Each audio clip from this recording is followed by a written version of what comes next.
You are recording, right? Hello, अस्सलाम वालेकुम। क्या हाल है आप सब लोगों के? आ गए हम अपने जबरदस्त इंटरनेशनल एक्सपर्ट के साथ। अस्सलाम वालेकुम Rohina, how are you feeling today? Assalamu alaikum, wa alaikum assalam. I'm feeling good.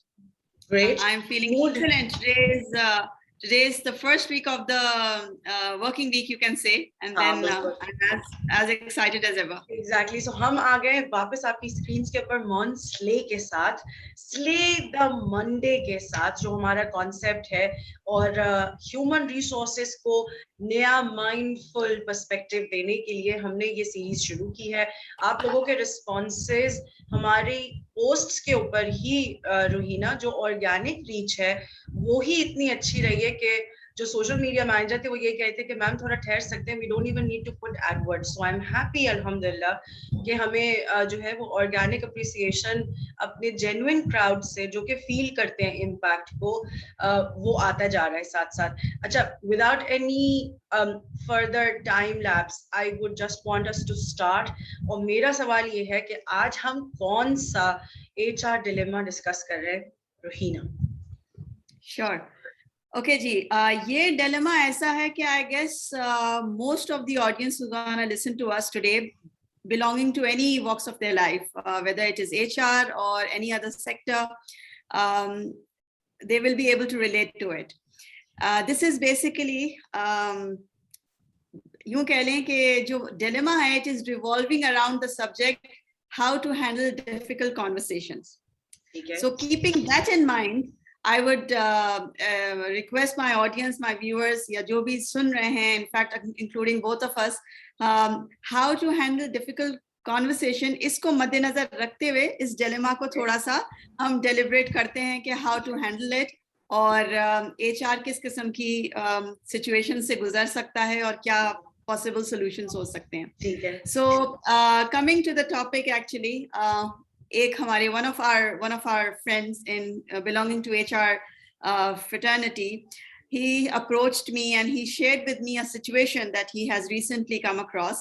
And this situation was कि जी उनकी company में basically this person is working for a media company, or they have of course one of the staff in their organization, in their office, is a receptionist, okay. Or this receptionist, this front desk officer आप कह लें, has been with the team or with this organization for quite some time. काफी senior in terms of tenure, काफी senior है वो. So this lady who's basically working as a receptionist is with the company around 2 decades or so. So आप समझ सकती हैं कि अगर एक staff किसी position पे एक organization के साथ इतना tenured होगा तो उसकी credibility, उसकी अपनी एक integrity, काफी एक position strong रहती है, right? Correct. So dilemma ये है, HR जो the representative from HR team who approached me shared the situation कि जी इस receptionist के लिए हर साल की तरह इतने सालों से अच्छी ही appraisals आ रही हैं, अच्छे ही feedback आ रहा है, at the end of the year जो once a year appraisal होता है, performance feedback होता है and everything. However, the manager of this receptionist this time personally approached the HR and shared the dilemma that the manager himself was facing because of the appraisal of this receptionist. हुआ ये कि जी manager जो supervisor हैं उस receptionist का, उन्होंने HR को approach किया in confidence separately और कहा कि जी as always इनका हमें appraisal करना है, but at the same time जो मेरा boss है, meaning the supervisor's boss, next level senior boss, the creative director basically, he has pointed out specifically to the supervisor of that receptionist कि जी I am not in favor of giving a good feedback for this particular staff और मैं नहीं समझता कि ये जो है सही काम कर रही हैं और इनकी she doesn't give a good impression at the front desk और मैं नहीं समझता कि there is so and so positivity in her performance and all that. So basically the boss instructed the supervisor कि you put down a negative feedback on her appraisal and take it forward to the HR so that we can actually we can proceed on to get rid of this staff, okay, to that extent. So अब supervisor का कहना ये था to HR के जी personally I don't buy that, personally I feel के this you know I have been supervising this lady as a receptionist on a receptionist role for quite some time, and for the time being I feel that she is good enough for the role, and there's no problem in it. But at the same time my boss has specifically highlighted it, and my boss is a boss, so अब मैं क्या करूं? The supervisor was in a dilemma himself, और वो HR से पूछने आया था कभी मैं आपको in confidence ये share कर रहा हूँ what to do. I mean, two things. One, I don't want to be unfair to my team member, correct? Because yes. I personally feel that she's doing good. She's doing a good job. But at the same time, I cannot go completely against my boss. I mean, he is my boss ultimately. I may, put my own job at risk. कि मैं totally अगर उनके against जाऊं, क्योंकि उन्होंने तो done and dusted बात कर दी है कि जी खलास, I don't want this receptionist and you have to give her negative feedback. So मैं क्या करूं? So that was the dilemma. That was the dilemma which was presented to the HR. और HR भी सोच में पड़ गया कि सही बात है, अब क्या किया जाए? So Zora, before I come up with my own advices and my own understanding about this whole scenario, आप क्या समझती हैं? या यूं कह लें कि आपको क्या लगता है कि क्या हो सकता था या हो जाएगा? पहली चीज तो ये कि ये डिलेमा वाकई बहुत फिक्सेटिंग है, इसलिए कि एक जगह आपका सीनियर बॉस है जिसकी वजह से आपकी रोजी चल रही है, आप उस कंपनी का पार्ट है, जाहिर सी बात है हम एज एम्प्लॉइज जो हैं रोहिना, वो बहुत बड़ी ऑब्लिगेशन फील करते हैं और जाहिर ग्रैटिट्यूड भी फील करते हैं कि हमारे बॉसेस हमें अपने साथ अपनी टीम में एक सिग्निफिकेंट स्पेस देते हैं, चाहे वो किसी भी लेवल पर हो। एक चीज तो ये हो गई।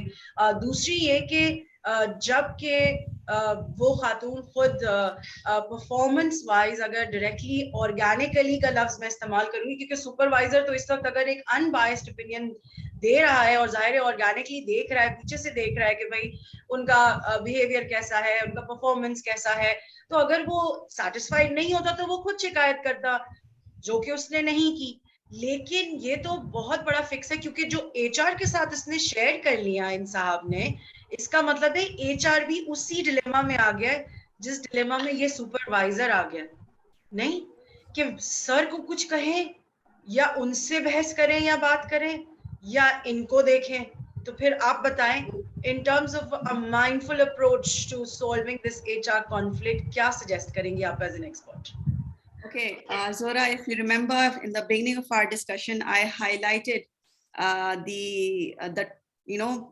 the topic, or you can say the subject on which this dilemma has been revolving around, or how to go ahead, which was how to handle difficult conversations.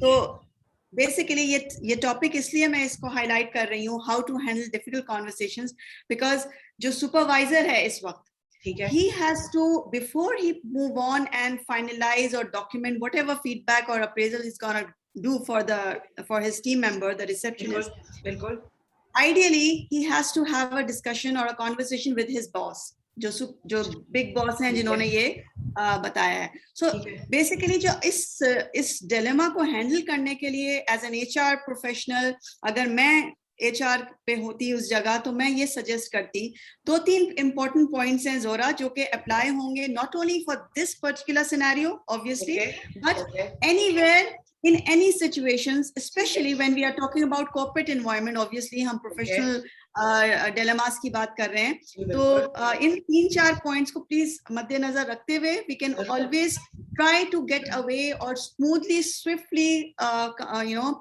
take the conversation ahead for a win-win situation. Okay. So basically number 1 जो मैं suggest करना चाहूंगी उन supervisor को कि जी mindful solution सिर्फ इतना ही है कि you have to first take care of your emotions. आपके अपने emotions को पहले तो आप control करें, because obviously आपकी एक personal टीम, आप डायरेक्ट टीम मेंबर को सुपरवाइज कर रहे हैं, तो आपका एक एम्प्लॉयमेंट कॉन्ट्रैक्ट है with your own team member. तो जब आपकी एक पर्सनल जिसे कहते हैं ना, आपको एक पर्सनल धचका मिला है बाय योर बॉस कि जी नहीं आप ठीक है, तो फर्स्ट ऑफ ऑल ये एक ह्यूमन नेचर है कि टू रिएक्ट कि नहीं भाई ये गलत हो रहा है, और डिफेंसिव भी हो जाते हैं ना Rohina.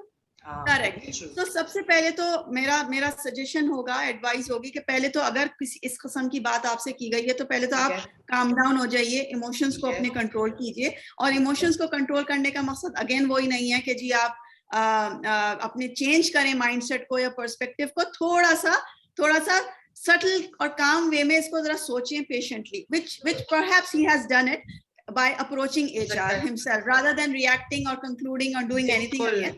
He did the right thing by approaching HR. So number one point यही है, correct. The number one point यही है कि जब भी कभी भी in corporate environment, in professional environment, अगर इस किस्म की किसी भी employee को इस तरह का issue नजर आए तो calmly, subtle, smoothly, slowly HR को कांटेक्ट करें, HR को इन कॉन्फिडेंस देने की कोशिश करें। ओके, ठीक है। सेकेंड पॉइंट आता है कि जी आपने जो अपने बॉस के साथ कॉन्वर्सेशन स्टार्ट करनी है उसका व्हेन एंड वेयर बहुत बहुत जरूरी है। Time and place is very important whenever you have to start a difficult conversation with your boss, with your colleague, with anybody. Okay, और ये बात तो मानने वाली है जोरा, I mean let's not ignore the fact कि जब आप अपने बॉस से बात कर रहे होते हैं, specially when you are having a disagreement with your boss, या आपकी कोई ओपिनियन डिफर कर रही होती है, तो it is way more difficult as compared to your conversation with any of your peer or any of your subordinate, friend, family member. जब आपका बॉस से आपको डिसएग्री करना है तो इट्स लाइक समथिंग बिग। सो सबसे पहले तो प्लीज मेक श्योर कि when you decide to have that kind of conversation or a response to his to your boss whatever statement that he has given to you, आपको time and place बहुत जरूरी है। What my point is, time and place का मतलब ये नहीं कि आप मैकडॉनल्ड्स या KFC या ऑफिस का cafeteria. What my point was कि जी आपको ये गेज करना पड़ेगा कि आपके बॉस का टेम्परामेंट कैसा है और उन्होंने किस सिनेरियो में ये बातें की हैं। फॉर एग्जाम्पल उन्होंने ये बात जो आपसे की है वो उन्होंने एक डिस्कशन रूम, एक मीटिंग रूम में की है सबके आगे, राइट? और वहां पे दूसरे लोगों को भी उनके बारे में बताया गया है कि जी लेट्स सपोज एक अप्रेजल मीटिंग चल रही है और सबके अपने अपने टीम मेंबर्स के ऊपर बात हो रही है। सो आई थिंक जो मेरी अंडरस्टैंडिंग है ऐसे सिनेरियो में I am sure her boss जो है अपने टीम मेंबर के बारे में कुछ ना कुछ फीडबैक दे रहा होगा, रिस्पॉन्स दे रहा होगा। तो आई थिंक इस वक्त खामोश होना बेकार है, आपको जरूरी है कि आप अपना रिस्पॉन्स दें, ठीक है? रिकॉर्ड करा दें। करेक्ट, आप अपने जैसे आपने तासुर का इजहार जरूर करें, फॉर श्योर। अगेन ये सिनेरियो टू सिनेरियो डिपेंड करता है, मैंने तो सिर्फ एक एग्जांपल दी है। तो कहने का मकसद है कि अगर let's suppose the scenario is कि जी आपका बॉस गुस्से में आपके कमरे में बार्ज इन हुआ है और उसने कहा है Zora, you have to give a negative feedback to this receptionist. I don't like this, whatever opinion you have, but blah blah blah. I want you to put it in record, and I want you to get rid of him. So rather than ये कि अब जब आपका boss although वो high temper में आया है और आप भी शुरू हो जाएं कि नहीं बॉस ये आप क्या बात कर रहे हैं, ये तो गलत हो गया, आप गलत कर, तो ये सही सिनेरियो नहीं है, राइट? तो ये तो मैंने बहुत ही आपको सिंपल कॉमन चीज बताई है, लेकिन ये वो चीजें कि जो हम सब भूल जाते हैं, तो इस वजह से मैंने ये नंबर 1 पॉइंट रखा है। तो kindly manage your emotions and find and gauge what is the right time and right situation or place to talk to your boss. Number 1, ठीक है। ओके, नंबर 2 आ गया बात के जी जब भी आपको मौका मिले ये बात का अपना रिस्पांस देने का या आप इनिशिएट करें ये conversation, you have to start positively. What I mean is कि जी फॉर एग्जाम्पल आपने अपने बॉस को जाहिर है बताना है कि जी बॉस आपकी ओपिनियन है, however I see this whole thing differently, right? I think I am viewing or I am appraising her differently. So आपको इसको पॉजिटिव तरीके से लेना है, which means आपका कम्युनिकेशन जो होनी चाहिए वो सटल होनी चाहिए, पॉजिटिव वर्ड्स के साथ होनी चाहिए, एक्नॉलेजिंग होनी चाहिए। What my point is कि आपको अपने बॉस को कहना चाहिए कि yes sir, I do understand your point of view and definitely you have every your observations must have been accurate. However, I want to understand कि like my why am I taking it differently? Because फिर आप वो आपका ice breaker होता है, फिर आप शुरू हो जाते हैं क्वेश्चनिंग के मोड में आ जाते हैं कि हाँ। अगर आपका बॉस कह रहा है कि नहीं भाई मुझे तो ये लड़की पसंद नहीं है, ये मुझे पसंद नहीं है, तो आपको रादर देन ये कि आप निगेट करें, आप डिफेंड करना शुरू हो जाएं, आप बताएं, आप पूछें कि sir really I am really sorry कि आपका ये experience, you know, you have not been experiencing बिल्कुल present with her. However, I want to know कि ऐसा कब हुआ और what did she do? I want to know. I mean, I want to know so that I can put it in the record. I mean, मुझे तो पता ही नहीं है। अगर आपको कोई आके बोले कि जी आप रिसेप्शनिस्ट का सही नहीं है, तो और आप उसकी बॉस हो, तो आप पूछोगे नहीं कि क्यों, क्या हुआ? I want to know. I have every right, right? So इस तरह की basically it's all about your communication with your boss.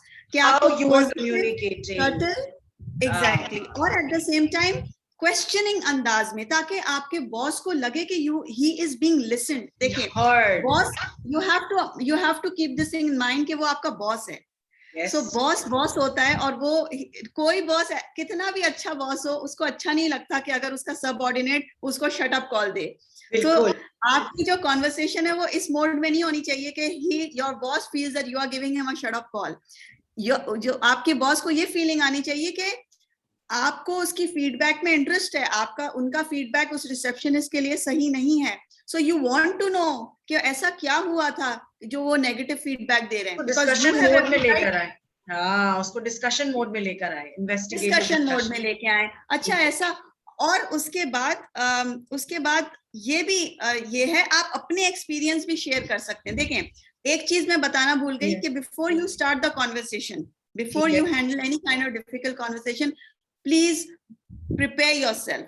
अब मिसाल के तौर पे इस सिनेरियो की, इस डिलेमा की मैं बात कर रही हूँ कि एज अ बॉस और as a supervisor of that receptionist, अगर मैं अपने बॉस को कन्विंस करना चाह रही हूँ कि नहीं जी boss, this receptionist is a good performer, तो मेरे पास कुछ हार्ड फैक्ट्स होने चाहिए, राइट?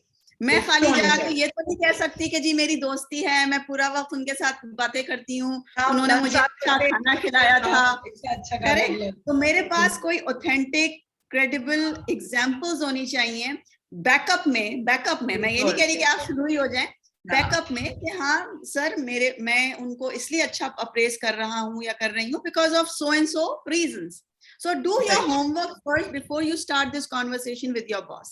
Perfect. रुहीना, मैं यहाँ पे एक चीज ऐड करना चाहूंगी आपकी इजाजत से, वो ये कि रुहीना, आपकी बातों से हमेशा मैं आपको बता रही हूँ, एक पर्सनल एक्सपीरियंस अपना बता रही हूँ, सिर्फ इसलिए नहीं कि हम एपिसोड मॉन्सले का कर रहे हैं, लेकिन इन ऑल ऑनेस्टी आपको पता है, अभी आपने पिछले कुछ मिनटों में बहुत प्यारे तरीके से एक माइंडफुल इंटरवेंशन का फॉर्मूला दे दिया है, जिसमें आप बात कर रही हैं मूड रिफ्लेक्शन की, कि आपको, कि हमें पता हो कि अगले इंसान का, इस दूसरे इंसान का मूड क्या था, बिहेवियर क्या था, सेंस एंड सेंसिबिलिटी क्या थी जिस वक्त वो ये बात कर रहे थे। आपने बड़ी प्यारी बात की। दूसरी आपने कही कि ज़ोरा, या जिनसे हम जिनके लिए आप डिलेमा सॉल्व करने की कोशिश कर रही हैं, आप कम्युनिकेशन की बात कर रही हैं, आप बात कर रही हैं pause, reflect and then action की।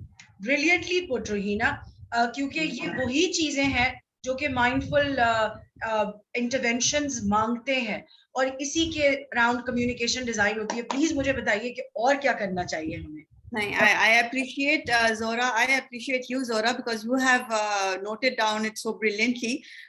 बिल्कुल आपने highlight की सही points. So first, emotions control. Number 2, when and where, आपने कब, टाइम एंड प्लेस बहुत इंपॉर्टेंट है, ठीक है? और नंबर 3, क्वेश्चंस के मोड में आइए। Let your boss speak up, he should open up, ताकि उससे होता क्या है, उनको जब वो खुद बोलना शुरू करेंगे या बताना शुरू करेंगे, तो शायद आपको बहस करने की जरूरत ही ना पड़े। ही हिमसेल्फ वुड रियलाइज कि भाई मेरे पास तो कोई ऐसी बात ही नहीं है कि मैं, सेल्फ रियलाइजेशन, ताकि आप भी गंदी पोजीशन में ना आए कि आप निगेट कर रहे हैं, डिफेंड कर रहे हैं, या उनको खैर। And last but not the least, in fact second last I should say, आपको हमेशा देखें, अभी हम बात कर रहे हैं पीपल मैनेजमेंट की, राइट? कि आपने ये सिनेरियो वो है जिसमें आपने एक स्टाफ के परफॉर्मेंस को की हवाले से बात करनी है, उसकी करियर का हवाले से बात करनी है, उसके तो आपको पर्सनलाइज नहीं होना है। के माने यानी कि आप एज अ सुपरवाइजर आपने पर्सनलाइज नहीं होना है, नंबर 1 कि जी वो अच्छी है या उसकी मुझे ये अच्छी बातें वो लगती काइंड हैं, हार्टेड है या उनकी आवाज बड़ी धीमी है, वो बहुत अच्छे से बात करती हैं, स्टाफ को अच्छा डील करती हैं, ये सब चीजें नहीं चलेंगी। मैं उसमें होता क्या है, देखें बॉस जो है ना, लेट्स सपोज आपका जो बॉस है, जो आपके सीनियर है, उसको है। इससे मतलब नहीं है, उसको इससे मतलब है कि आप उसकी कंपनी का क्या फायदा हो रहा है, उसके जो जिस रोल में भी वो स्टाफ बैठा है। तो आपको इस तरीके से अपने आर्टिकुलेट करनी है अपनी बातों को, जिसमें सबकॉन्शियसली बॉस को ये सुनने को मिले कि हाँ भाई इस रिसेप्शनिस्ट का जो जॉब रोल है उससे हमें ये फायदा मिल रहा है, हमारी इमेज, हमारी प्रोटोकॉल, हमारे जो गेस्ट आते हैं, हमारे जो फर्स्ट लेवल जो रिप्रेजेंट फेस होता है फ्रंट पे कंपनी का, उससे क्या फायदा हुआ है कॉर्पोरेट इमेज में एंड ऑल दैट। तो ये सब चीजें बहुत ही टैक्टफुली आपको डिस्कशन करना है। और इवेंचुअली जोरा, बॉस इज द बॉस, इसमें कोई शक नहीं है, इसमें कोई डिनायल नहीं है। आपका काम एज अ सुपरवाइजर सिर्फ एक अच्छी इस सिचुएशन को तरीके से हैंडल करके अपने बॉस तक सही बात को सामने लेके जाना है। बिल्कुल, यहाँ पे हार जीत का कोई मसला नहीं है या पर्सनल कोई क्लैशेस का इशू नहीं है। इवेंचुअली आपने वही करना है जो आपके बॉस ने फाइनल डिसीजन लेना है, राइट? तो मैं कतई उनमें से नहीं हूँ कि मैं कहूँ कि नहीं जी बॉस के आगे आप बोल दें और लड़ाई करना शुरू कर दें। नहीं, ऐसा कुछ नहीं है। एक अच्छे तरीके से, तमीजदार तरीके से, प्रोफेशनल टैक्टफुली आपने अपनी बात को सामने लेके जाना है, अपने पॉइंट्स को, और उसके बाद इवेंचुअली उनको कहना है कि जी boss, this is how the situation is, this is what I've presented on the table, now the case is in your court, आप बताइए क्या करना चाहिए, इस तरह। और before we conclude, there are couple of things जो मैं कहूंगी कि ये तो मैंने वो बताया है जो करना चाहिए, there are couple of things जिसको मैं कहूंगी कि जो नहीं करना चाहिए। अच्छा। वो बड़ी इंपॉर्टेंट होती है। नंबर 1 दूसरों की ओपिनियन नहीं लाने चाहिए कि फॉर एग्जांपल अगर आपका बॉस आपके बॉस की कुछ नेगेटिव ओपिनियन थी इस रिसेप्शनिस्ट के बारे में, अब मिसाल के तौर पे आप कहें सर वो फाइनेंस डायरेक्टर साहब है ना, फाइनेंस मैनेजर, वो तो बहुत पसंद करते हैं रिसेप्शनिस्ट को, वो तो आते जाते हमेशा तारीफ करते हैं, उन्होंने तो हमें कभी उन्होंने तो कभी शिकायत का मौका नहीं दिया या कभी शिकायत नहीं दी उन्होंने। तो क्रिएटिव, आपका जो बॉस है मिसाल के तौर पे वो क्रिएटिव डायरेक्टर है या कोई मार्केटिंग डायरेक्टर, वो कहेगा यार मैं जब तुमसे ये कह रहा हूँ तो फाइनेंस के मैनेजर की बात क्यों कर रहे हो, आपको पता है ये ईगो इशू होता है, ईगो इशू हो जाता है, वो कंपैरेटिव की बात आ जाती है ना, कंपैरिजन वाली बात आ जाती है कि भाई उसके पर्सपेक्टिव को मेरे पर्सपेक्टिव से क्यों मिला रहे हो, मेरा क्या लेने देना, मैं तो अपना बता रहा हूँ। एब्सोल्युटली एक तो ये बात नहीं होनी चाहिए। फिर मैंने आपको बताया कि अगेन वही वाली बात कि जी नेगेटिव बातें ना करें, कि जी किसी भी किस्म से किसी भी हवाले से नेगेटिविटी ना लेके आए कि जी जिसमें आपके बॉस को ऐसा लगे कि जी ये मेरे पर्सनल उस पे अटैक हो रहा है, ऐसा मत करें। ठीक है, चाहे आप रिसेप्शनिस्ट की परफॉर्मेंस के हवाले से बात करें, चाहे आप कंपनी बेनिफिट्स के हवाले से बात करें कि कंपनी को किस तरह फायदा हो रहा है, तो प्लीज टॉक पॉजिटिव। और again in the and I will just conclude कि जी आपका काम है एज अ सुपरवाइजर कि आप लेजिटिमेट, रैशनल, सेंसिबल पॉइंट्स को सामने रखें with your expertise in communicating with your boss, ताकि आपके बॉस को भी फील हो कि जी मेरा जो सबऑर्डिनेट है वो मेरी रिस्पेक्ट करता है, मेरी बात समझता है, मेरी पॉइंट ऑफ व्यू को भी सुनने को आया है, सिर्फ ये नहीं करे।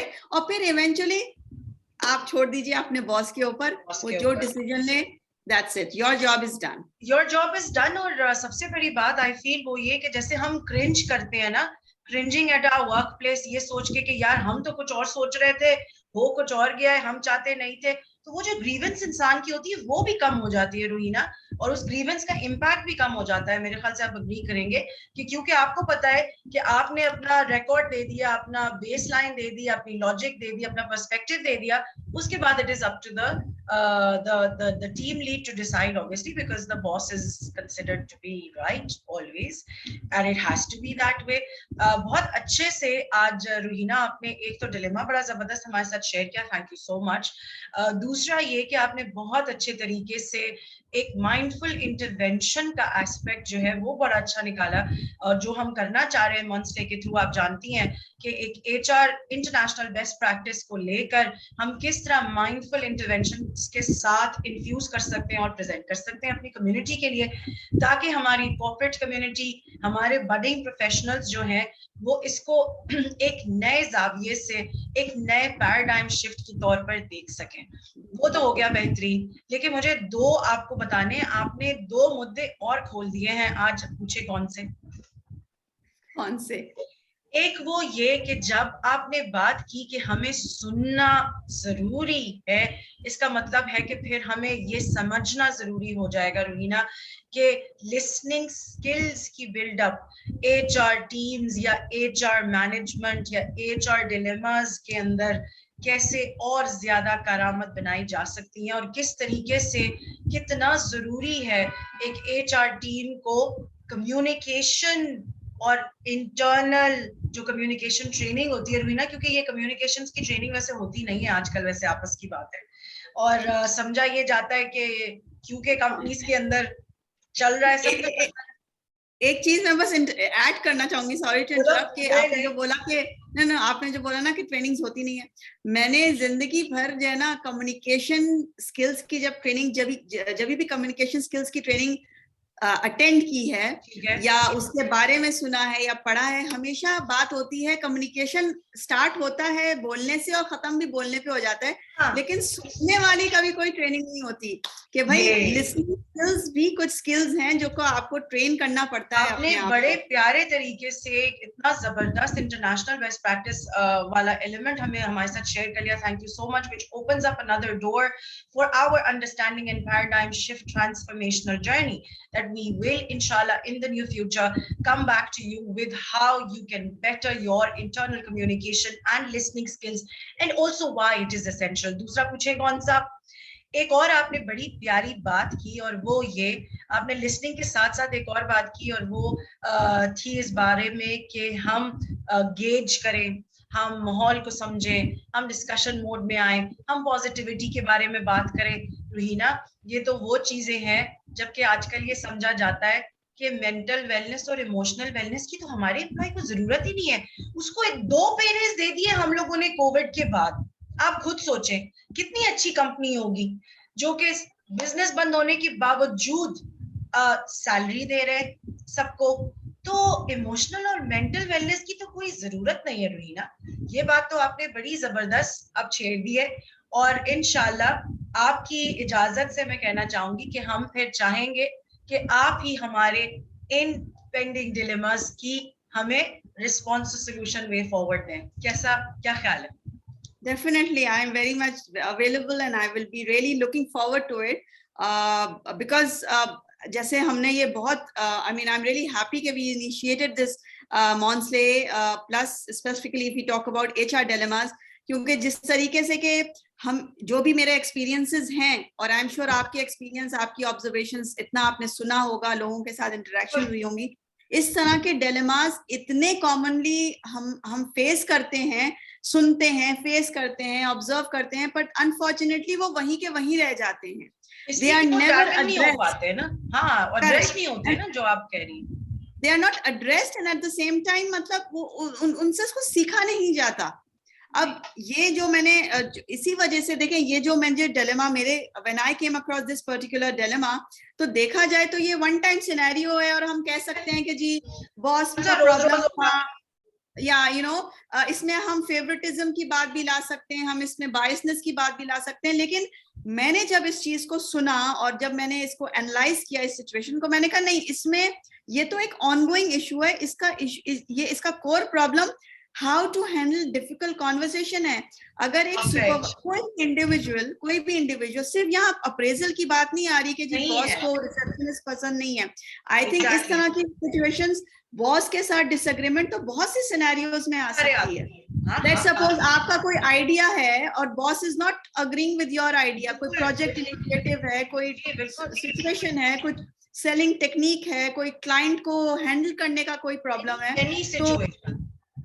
सो बिल्कुल आपने सही बॉटम कहा। लाइन ये है कि as an individual, as an employee, आपके अंदर whichever level you are in, आपके अंदर वो Yes. स्किल्स होनी चाहिए कि whenever you are trying to, whenever you confront in such a situation where you have to start off or strike a difficult conversation, तो कौन कौन सी Perfect. चीजें हैं जो माइंडफुली इमोशनली आपके अंदर आपको मद्देनजर रखते हुए आपको ये सब बैलेंस आउट करना है। जबरदस्त।